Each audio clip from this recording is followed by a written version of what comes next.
자, 25에서 28번 지문을 보도록 할게요. 자, 지문 분석하기 전에는 항상 문제부터 확인하고 전상국의 달평시의 두 번째 죽음이라는 작품 소설입니다. 자, 윗글을 이해한 내용으로 가장 적절한 것은 그리고 박스 문제 나와 있고요. 그 다음에 포인트 문제, 기억과 니은 이렇게 되어 있네요. 지금 섞여 있기 때문에 이 부분이 이제 끝까지 보고 나서 접근을 해보도록 하겠습니다. 자, 달평시의 두 번째 죽음 현대 소설. 여러분들이 소설을 읽을 때는 이제 서술상 특징을 좀 잡아가면서 읽어야 돼요. 그러니까 시점 확인하시고, 그다음에 묘사를 어떻게 하고 있는가. 시점은 뭐 1인칭과 3인칭 이건 뭐 여러분들 알고 있을 겁니다. 기본적인 공부는 여러분들이 꼭 해줘야 돼요. 그래서 뭐 소설의 어떤 갈래에 대한 특징이나 어떤 게 주요 내용들은 여러분들이 뭐 다른 영상이나 아니면은 뭐 교재를 통해서 공부를 하셔야 되고요. 지금 우리가 제가 알려드린 거는 분석 방법입니다. 자, 묘사도 인물 묘사하고 배경 묘사 어떻게 하고 있는지를 따져주면 돼요. 인물은 내면 묘사 어떻게 하고 있는지, 그리고 외양 묘사 어떻게 하고 있는지, 배경은 시간적 배경, 공간적 배경 어떻게 되어 있는지, 시간적 배경 어떻게 되어 있는지 이거 묘사를 해주시면 되고요. 그 다음에 이제 끊어읽기. 끊어읽는 기준은 시간이 달라지면 끊고, 공간이 달라지면 끊고, 그 다음에 새로운 인물 나오면은 끊어주면 됩니다. 자, 그러면서 뭘 하면 되냐면 갈등 정리, 그리고 인물 정리예요. 어차피 우리가 뭐 문제를 푸는 분석은 여러분들이 여가 시간에 읽는 여가 활동에 하는 소설 읽는 방법하고는 다릅니다. 그래서 문제를 풀기 위한 분석 방법은 이 정보를 캐치해야 되기 때문에 그 틀에 맞게끔 봐주면 됩니다. 자, 한번 보도록 하지요. 앞부분 줄거리. 설렁탕집 주인 달평 씨는 인물 나오면 체크. 선행은 아무도 모르게 해야 한다는 신념을 가진 인물이다. 그러나 우연히 신문 기자들에 의해 선행이 과장되어 세상에 알려지면서 달평 씨는 대중들의 시선을 의식하게 되고 본래 자신의 모습을 잃어버리는 첫 번째 죽음을 맞이하게 된다. 자, 제목이 달평 씨의 두 번째 죽음이었죠. 자, 그러나 어쩐 일인지 세상 사람들의 관심은 달평 씨에게서 자꾸 멀어져 가고 있었다. 그것을 눈치 못 챌 매스컴들이 아니었다. 달평 씨의 미담이 세상 사람들에게 알려지는 기회가 부쩍 줄어들었다. 그러나 달평 씨는 거기서 물러설 위인이 아니었다. 자, 요런 것들. 요런 것은 뭡니까? 그 직접 제시죠. 인물 성격이나 심리가 이 서술자가 어떤 방식으로 말하고 있는가도 체크 포인트입니다. 여기는 직접적으로 제시하고 있어요. 그가 입을 더 크게 벌렸다. 나는 전과자입니다. 용서 못 받을 죄를 수없이 지고도 뻔뻔스럽게 살아 흉악무도한 죄인입니다. 달평 씨는 듣기에 끔찍한 지난날 자기의 악행을 요목요목 들추어 만천에 공격하기 시작했다. 치안, 사기, 몰입에 폭력 등등. 그는 초빙되어간 그 강단에 서서 꾸벅꾸벅 조는 사람들의 머리를 들게 하고 그 처든 얼굴에 공포를 끼얹었다. 그 다음에 그가 보여주는 연기는 참회하는 자의 흐느낌과 손수건을 적시는 눈물이었다. 그리고 그는 결론 짓곤 했다. 여러분은 이제 내가 어째서 내 식구의 배를 굶겨가면서 나보다 못 사는 사람, 나보다 불우한 이웃을 위하는 일에 몸을 던졌는가를 아시게 되었을 겁니다. 청중들이 떠나갈 듯 박수를 치며 고개를 크게 주걱거렸다.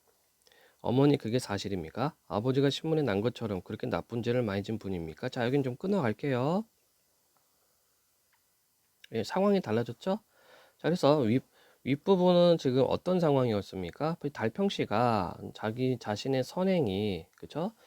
매스컴에 알려지게 됐는데, 자기에 대한 어떤 관심이 줄어드니까 연기를 하기 시작하게 됐네요. 그래서 이게 어떤 강연을 할 때에 이렇게 연기를 하면서 어떤, 뭐랄까, 자기의 어떤 악행을 이야기하기 시작합니다. 그런데 이거는 다 뭐예요? 매스컴의 이목을 끌어들이기 위해 사람들의 시선을 끌어모으기 위한 수단인 거죠. 자, 계속 보겠습니다. 어머니 그게 사실입니까? 아버지가 신문에 난 것처럼 그렇게 나쁜 죄를 많이 진 분입니까? 달평시의 아들, 딸이 숨가쁘게 달려와 어머니 얼굴을 쳐다보았다. 그들은 그제야 어머니 얼굴에 전에는 전혀 볼 수 없었던 그늘이 깔려 있음을 발견했다. 그네의 입에서 나온 대답 역시 전과는 달리 남편이 밖에서 한 말을 부정하는 것이었다. 아니다. 네 아버진 결코 그렇게 나쁜 짓을 할 어른이 아니다. 그럼 뭡니까? 아버지는 왜 당신의 입으로 그런 말을 하시는 겁니까? 그러나 달평씨의 부인은 더 대답하지 않고 신문을 보고 부쩍 늘어난 얼굴이 험악한 사람들의 식당 방문을 막기 위해 일어서고 있었을 뿐이다.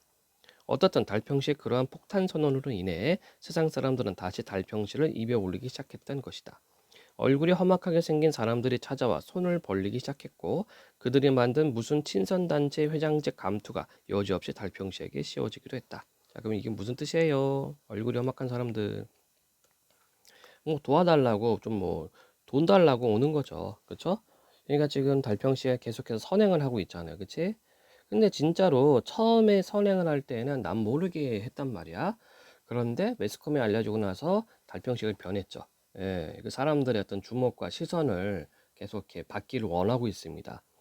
그러다 보니 이런 사람들도 오는 거죠. 얼굴이 험악한 사람들도 오는 겁니다. 그래서 손을 벌리고 이렇게 좀 이렇게 도와달라. 돈을 좀 뜯어가는 그런 상황이 되어버렸습니다. 그러나 날새는 원수 없고 밤지난 은혜 없다고 세상 사람들은 모든 걸 너무나 쉽게 잊었다. 에헤. 세상 사람들은 달평씨를 다시 그들의 관심 밖으로 내동댕이 쳤다. 보온 식당의 조공원들은 식당 안에서 나폴레옹처럼 초조하게 서성거리는 달평씨의 모습을 더욱 자주 보게 되었다. 오늘 A주간 신문 기자가 왔다 갔지 어느 날 밖에 나갔다 들어온 달평씨가 그의 부인한테 물었다. 예, 왔었어요. 와서 뭘 물읍될까? 당신이 정말 옛날에 그런 나쁜 짓을 한 사실이 있느냐고 묻더군요. 그래서 모른다고 했죠. 제가 잘 모르는 일이기 때문에. 후 가슴이라도 쓸어내릴 듯 숨을 내쉬던 달평씨가 손가락을 동그랗게 해보며 물었다. 그래 얼마나 쥐어보냈어? 아무것도요. 마침 돈이 집에 하나도 없어서. 뭐라고? 그래 그 사람을 빈손으로 보냈단 말이야? 아무래도 식당 문을 닫아 할까 봐요. 지난기 세금도 아직. 자 지금 어려워지고 있죠. 그쵸? 식당 운영이 점점 어려워지고 있습니다. 돈을 막 사람들한테 막 이렇게 뿌리고 있어요. 뭐야? 도대체 옆에 내가 장사를 어떻게 하길래 그따위 소리 하는 거야? 자, 자기 부인한테 지금 화를 내고 있어요. 그러나 달평씨의 부인은 사자처럼 포효하는 남편한테 맞서 대들지 않았다. 언제나처럼 조용한 얼굴로 식당에 찾아온 손님을 맞았을 뿐이다. 자, 이때 끊고 다시 윗부분 보면 되겠습니다. 식당 사정이 굉장히 안 좋아지고 있어요. 여기저기 오는 사람들한테 다 돈을 주고 있었고, 그리고 사람들은 점점점 달평 씨한테 관심이 없어집니다. 이런 상황이네요. 그래서 그런 상황 속에서 달평 씨는 굉장히 좀 초조해하고 있어요. 자, 계속 질문 보겠습니다. 이때 식당에 와 있던 달평 씨의 아들, 딸들이 어머니 대신 우하고 일었었던 것이다. 아버지 도대체 왜 이러시는 거예요? 아버지 지금 우리 집 형편이 어떻게 돌아가고 있는지 아시고는 계신 겁니까? 아빠보다 10배 아니 100배, 1000배, 10,000배도 더 잘 사는 사람들도 못하는 일을 아빠가 어떻게 하신다고 그러시는 거예요? 아빠, 오른손이 하는 일을 왼손이 모르게 하라는 말 생각 안 나세요? 자, 이거는 뭡니까? 그러니까 선행을 펼칠 때 아무도 모르게 선행한다. 이거였죠. 원래 신념은 이거였는데 이게 지금 달평씨가 깨진 겁니다. 아버지, 제발 정신 좀 차리세요. 자식들이 내쏟는 그 공박에 속수무책으로 멍청이 듣고만 있던 달평씨가 벌떡 일어나 조고원들도 다 있는 그 자리에서 폭탄선을 한 것이 바로 그때였다. 자, 두 번째 폭탄선언이네요. 그것은 정말 대형 폭탄이었다. 어쩌면 달평씨가 가진 마지막 카드였을 것이다. 내 이 말은 더 있다가 하려 했었지만 기왕 아무 때고 알아야 할 일, 올 것은 빨리 오는 게 비차. 여느 때와 달리 말까지 더듬어대는 달평씨의 목소리는 사뭇 비장한 느낌까지 드는 것이었다. 종업원들까지 숨을 죽였다. 너희 셋은 모두 내 핏줄이 아니야. 기철이 넌 호남선 기차칸에서 주웠고, 기수 넌 서울역 광장에 버려진 걸 주워온 거고, 애숙이 넌 파주 양갈보촌이 네 고향이지. 물론 남들한테야 저기 있는 너희들 어머니 뱃속으로 난 것처럼 연구를 해왔다만, 자 지금 자식까지들도 그쵸? 자식들도 다 뭡니까 주워왔다고 좀 얘기를 하고 있어요. 예, 이게 이제 폭탄 선언이네. 얼굴에 하얗게 질린 달평시의 세 남매가 서로 얼굴을 마주본 다음 황황히 눈길을 피하며 구원이라도 청하듯 카운터에 앉은 그들 어머니 쪽으로 고개를 돌렸다. 그때 달평시의 부인이 이제까지 그 누구도 보지 못했던 분연한 얼굴 표정으로 일어섰던 것이다. 그네가 소리쳤다. 여보, 이젠 당신 자식들까지 팔아먹을 작정이에요? 가속으로 무너져 내려 더 어찌할 길 없는 남편의 그 두 번째 죽음의 순간에 이처럼 거연히 부르짖고 일어선 그네의 외침은 우리의 달평시를 다시 한번 살려낼 오직 한가닥 비쳤던 것이다.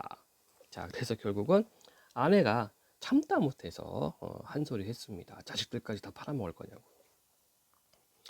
자, 그러면 문제는 뭐 이렇게 순서대로 한번 풀어보도록 하지요. 26번부터였나요? 예, 좋습니다. 좀 정리 좀 해보고요. 자, 3인칭 예, 전지적 작가 시점이 되겠죠. 그리고 갈등 관계는 어떤 그 사람들 달평과 어떤 시선들, 사람들의 시선 사이의 갈등이죠. 그래서 자신이 선행을 했던 것이 알려지기를 원하는 그 매스컴에 사람들의 입에 오르내리기를 원하는 달평시의 욕망이 예, 거짓 폭탄 선언을 하게 만드는 겁니다.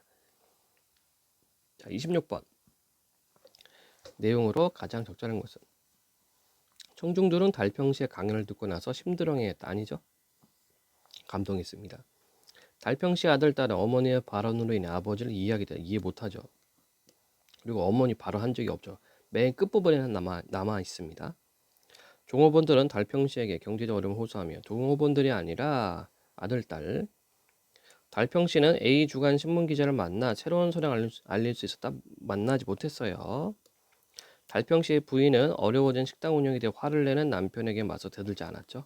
예. 자식 팔아먹는 부분에서는 대들었습니다. 자, 27번입니다. 적절하지 않는 것은 아이고 이거 우리가 박스를 안 읽었구나 아까. 이 작품은 주인공인 달평씨가 대중의 시선을 지나치게 의식하게 되면서 몰락해가는 과정을 그리고 있다. 순수한 의도로 선행을 베풀어오던 달평씨는 언론에 의해 유명세를 치르게 된 후 그곳에 중독되어 자극적인 정보에만 반응하는 대중과 언론의 관심을 끌기 위해 보여주기식 선행을 베풀고 거짓을 지어낸다. 그러한 허위의식으로 인해 그는 점점 자신의 정체성을 잃어가고 끝내 가족까지 파탄에 이르게 한다. 자, 적절하지 않은 것 찾기. 세상 사람들에게 알려지는 기회가 부쩍 줄어들자 입을 더 크게 벌리는 달평시의 모습에서 대중의 관심을 얻고자 하는 인물의 욕심이 드러나고 끔찍한 지난날 자기의 악행을 공개하자 다시 달평시를 입에 올리기 시작하는 사람들을 통해 자극적인 정보에만 반응하는 대중들의 모습. 달평시에게 씌워진 친선단체 회장직 감투를 거부하자는 것은 불우한 사람들까지도 철저하게 속이려는 달평시의 허위의식. 어잉? 회장직 감투를 거부하지 않았다. 이따 다시 한번 확인해 보겠습니다. 오른손이 하는 일을 왼손이 모르게 하라는 말 생각 안 나느냐고 묻는 아들, 딸들의 말을 통해 달평시가 보여주기식 선행을 베풀고 있음이 드러났고요. 달평시를 다시 한번 살려낼 오직 한 가닥 비친 그네의 외침은 달평시가 더 이상 파탄의 길로 가지 않도록 하는 아내의 저항 맞죠? 자, 그럼 답은 3번이고요. 요거 한번 다시 확인해 보겠습니다. 친선단체 회장직 감투를 거부하지 않는 것은 불우한 사람들까지 철저하게 속이는 달평시 허위의식. 뒷부분이 당연히 틀렸을 거예요. 예. 그렇죠? 불우한 사람들까지도 철저하게 속인다가 아니라 매스컴과 사람들의 입에 오르내리기를 바라는 거죠. 자, 포인트 문제. 기억과 니은을 이해한 내용으로 가장 적절한 것은 기억이 어디 있었나? 확인 좀 해보겠습니다. 기억이 나라. 폭탄 선언. 첫 번째 폭탄 선언은 나는 악행을 많이 했다 이거였고 두 번째 폭탄 선언은 자식들 다 좋은 아이들이다 이거네요. 가장 적절한 것은 기억은 사건의 초점을 다른 인물로 전환시킨다 아니고 다른 인물로 전환시키는 것이 아니라 사람들이 다시 자신에게 주목하기를 바라는 욕망에서 기억을 했죠. 니은은 다른 인물들이 과거에 벌인 일들을 폭로한 아니지 이거 거짓말이었어요. 기억은 상대의 입장을 이해하기 위한 니은은 상대의 의심을 피하기 위한 이것도 아니고요. 니은은 기억으로 인해 발생한 사건의 전말을 드러내는 행위다. 자, 사건의 전말이란 표현이 자주 나오는데 저는 앞이란 뜻이고요. 말은 뒤란 뜻입니다. 즉 사건의 앞뒤를 드러낸다. 이게 사건의 전말을 밝히다, 알아내다 이렇게 말을 씁니다. 당연히 아니죠. 기억과 니은은 모두 반향을 일으켜 자신이 처한 상황을 바꾸는 행위. 그렇죠? 사람들의 어떤 주목과 매스컴의 어떤 주목을 받기 위해서 거짓말을 하는 거죠. 따라서 답은 5번이 되겠습니다. 자, 25번 문제. 이 글에 대한 설명으로 적절하지 않은 것은 공간적 배경을 통해 인물 심리를 암시하고 있다. 어잉? 공간 묘사가 있었나요? 비유적 표현을 통해 있었고 인물의 행동을 묘사하고 있다. 뭐뭐처럼 있었습니다. 뭐 이쪽 마지막 부분에서도 달평시를 다시 한번 살려내 오직 한 가닥 빛이었던 것이다. 이렇게 은유법 들어가 있죠. 네. 대화를 통해 인물들 간의 갈등상을 나타내고 있고 시간의 흐름에 따라 사건을 순차적으로 그렇죠. 뭐 과거를 회상한다거나 옛날 일을 꺼낸다거나 그런 게 없었습니다. 서술자가 작중 상황에 대해 자신의 생각을 드러내고 있다. 마지막 부분 전지적 작가 시점의 특징이기도 하지요. 자, 따라서 아닌 것은 1번 공간적 배경 묘사 없었습니다. 자, 이렇게 해서 달평시의 두 번째 죽음 문제풀이 마치도록 하겠습니다.